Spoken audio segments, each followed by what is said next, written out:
सातत्याने तुम्ही टीका टिप्पणी करत होतात की आज पण कुणाल कामराचा विषय घेऊन राहुल सोलापूरकर आणि कोरटकर यांचे विषय मागे नाही पडले पाहिजे म्हणून आता प्रशांत कोरटकर यांना तेलंगणामधून अटक केली जाते।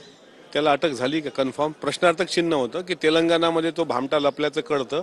तब्बल 25 फेब्रुवारी ते 25 मार्च म्हणजे आजची 24 मार्च आहे, एक महिना हा भामटा फिरत होता आणि आता तो तेलंगणामध्ये अटक झाल्याचं मला प्रसार माध्यमातून समजतंय। इतक्या उशिरा त्याला अटक झाली, पण अटक झाली हे महत्त्वाचं। आता तात्काळ त्या भामट्याला जेरबंद करा, त्यावर देशद्रोहासारखे कठोर गुन्हे दाखल झाले पाहिजे, तो मोकाट सुटता कामा नये आणि त्याचा भाऊ राहुल सोलापूरकर हा सुद्धा मोकाट राहता कामा नये। उशिरा का होईना तेलंगणा पोलिसांनी जर त्याला जेरबंद केलं असेल किंवा पकडलं असेल तर पोलीस प्रशासनाचं मी आभार व्यक्त करतो, मात्र तो भामटा लवकरात लवकर जेरबंद होऊन त्याला कठोर कारवाई झाली पाहिजे ही आमची भूमिका आहे। दोन्हीकडे एफआयआर होतात, कोल्हापूर आणि त्याचसोबतच नागपूरमध्ये एफआयआर होते आणि ह्या दोन्ही एफआयआर प्रशांत कोरटकरांच्या विरोधात होतात आणि त्यात देखील प्रशांत कोरटकर इतके दिवस गायब असतो, तो पोलिसांच्या हाती सापडत नाही। हेच काय म्हणता येईल की नागपूर पोलिसांच्या एकंदरीत कार्यप्रणालीवर मी सुरुवातपासून प्रश्नचिन्ह उपस्थित केलेलं आहे।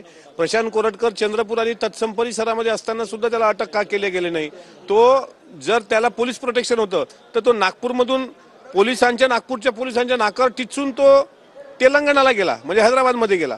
हे सगळ्या घडामोडी फार संशयास्पद आहेत।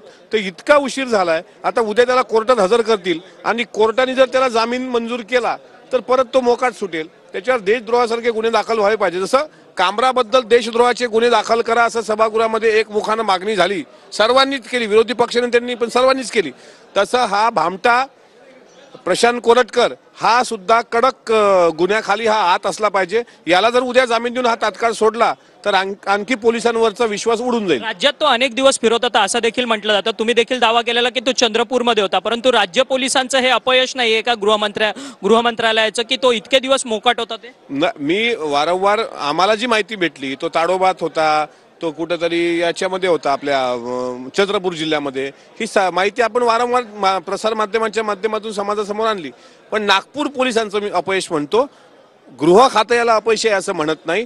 आता जरी मुख्यमंत्री नागपूरमधले असले तरी काही पोलिसांचे त्याच्याशी आर्थिक व्यवहार असू शकतात, त्यामुळे त्याला मोकाट सुटायला रान भेटलं आणि म्हणून त्याची हिंमत तेलंगणापर्यंत झाली। जर तो तेलंगणाला गेला, एक तर तो बाय रोड गेला, एक तर तो हवाई मार्गे गेला तर मग त्या ठिकाणी त्याच्या सुरक्षा व्यवस्थे म्हणजे त्याच्या घराच्या भोवतीची सुरक्षा व्यवस्था होती, त्यांचं लक्ष का नव्हतं? पोलिसांनी त्याला का टिपलं नाही? आणि आता तो इतक्या एक महिन्यानंतर सापडतोय, हे मला असं वाटतं नागपूर पोलिसांचं फेल्युअर आहे। एक शेवटचा प्रश्न, प्रशांत कोरटकरला आता अटक झाली, परंतु राहुल सोलापूरकर जो सातत्यानं छत्रपती शिवाजी महाराज आणि डॉक्टर बाबासाहेब आंबेडकरांवरती टिप्पणी करत होता, त्याच्यावरती अद्याप देखील एकही गुन्हा दाखल नाही। मी म्हणून म्हणतो की प्रशांत कोरटकर एका महिन्यानंतर आता हाती लागतोय आणि राहुल सोलापूरकर हा मोकाट आहे, त्याच्यावर सुद्धा असाच गुन्हा दाखल करून त्याला अटक केली पाहिजे, ही सरकारकडे आमची मागणी आहे। धन्यवाद, तुम्ही आमच्याशी बातचीत केली।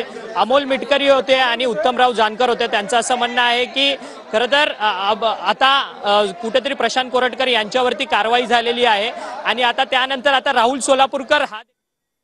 तर आताची महत्त्वाची बातमी आपण पाहतोय, प्रशांत कोरटकरला अखेर अटक झालेली आहे। तब्बल महिनाभरानंतर प्रशांत कोरटकरला तेलंगणामधून अटक करण्यात आल्याची माहिती सूत्रांनी दिली आहे। दरम्यान या संदर्भात अधिकृत माहिती कोल्हापूर पोलीस थोड्याच वेळात देण्याची शक्यता आहे।